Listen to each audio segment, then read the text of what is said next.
straight to the action with this video. So the Saiyans are out here wiping planets for Frieza, and they're in the base monkey form, the great ape, out here shooting ki blasts out of their mouths. Insanity's going on. They're wiping out planet after planet. When I watched this, these weren't even fair squabbles. Like, yo, this wasn't even fair runs. They're on planet Kanasa, and it looks like they're fighting a prototype of the Seaman King from One Punch Man. I mean, look at this fish's face. Then he gets immediately stunned, and the Saiyans are out here looking like a scene off Planet of the Apes, terrorizing the city.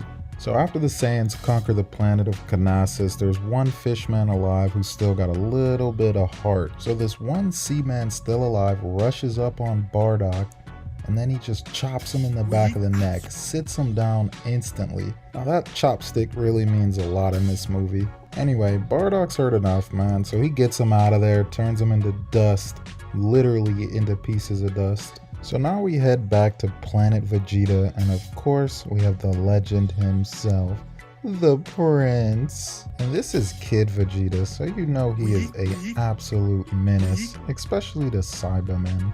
Now I just added this part in because I do rock with Vegeta. Wait, hold up. Was that Nappa with hair? Nappa's out here looking like Mr. Potato Head mixed with Steve Harvey. This is bad cuts all around. Nappa looks like he got a chop with a Beyblade. Anyway, back to the Prince. So he's out here finishing off the Cybermen.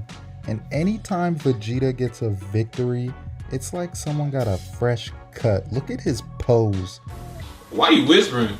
What you mean? You just got your haircut, huh? Watch out. That is literally the definition of Vegeta's pose. So Bardock finally arrives and finds his fellow Saiyans annihilated at planet Meat. Pause. So Dodoria and a couple of Frieza's henchmen come down and finish off Bardock's allies. So obviously Bardock has to get his get back. Now the worst thing you can do in a DBZ fight is spam ki blast. The ki blast spam is an automatic L. I've never seen it work. And he's out of there, one down. Now we've got another incoming ki blast volley. So Bardock comes behind him and puts this man in a rear naked chokehold. Now this is just high IQ plays. So this henchman sends a ki blast at his own ally, and he's over here smirking like he just finished off Bardock.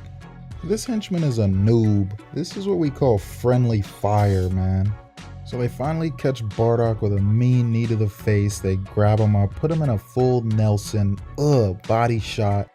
And this body shot was so crazy, it didn't even give him a flashback. It let him see into the future of Goku versus Vegeta. Next thing you know, Bardock's getting socked left and right, up and down. And he pulls another high IQ play. Flips him over. Boom, another friendly fire. So Bardock with another top tier play finishes them off with a nasty ki blast. And that's the henchman, finished, finito. So Bardock gets back to Planet Vegeta and explains to his other Saiyans, yo, Frieza is about to off us. Like, yo, we need to go get the straps, the blicks, the glizzies. Wait, pause, not the glizzies. To this day, I still don't know why the Saiyans didn't think Frieza was a demon. I mean, they were getting sent on missions to blow up other planets. So instead of getting the poles, what do these monkeys do? They start laughing in his face. So Bardock was out of there and he pulled up on Frieza and the whole henchman army. Like, bro, look at all these ninjas, man. This is crazy. Bardock was out there like Madara in the Great Shinobi War. Good lord. Anyway, so he finally slides through and the first person he sees gets a mean elbow looking like a UFC fight. I gotta give Bardock props though. He did pull up solo. He solo queued into a demon lobby with no teammates. And look how many noob henchmen are on him and he's carrying, looking like Derrick Henry out there. And Frieza's sick. And look at the run through how he's doing all these henchmen head after head after head. He's wildin'. Bardock really has 100 soldiers on him and he's calling out to Frieza like Hector versus Achilles. So Bardock really pulls up, gets all of them off. One blast, 100 soldiers gone. I don't know, they're like magnets. They get right back to him somehow. And he finally gets to who he's waiting for, Frieza. And I'll be honest, Talk Game no Jutsu was crazy. He's sitting here like, your fate is sealed. Frieza was really unbothered by the Talk Game no Jutsu.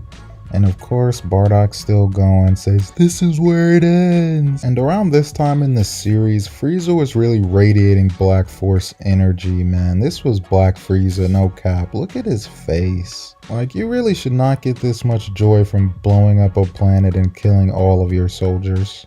So Bardock sends his strongest blast at Frieza, who's charging up with one finger and it's straight up absorbed. So Bardock finally realizes it's time and Frieza just does 1 point and it's all over. And realistically, one Saiyan's probably worth 1,000 henchmen, so... I mean, the henchman's battle power combines probably like 125. There's so many variables we have to factor in. I mean, Bardock never really stood a chance. Frieza had the high ground. He solo queued into the lobby, but hey, Goku's gonna get his get back, man. GG's, Bardock.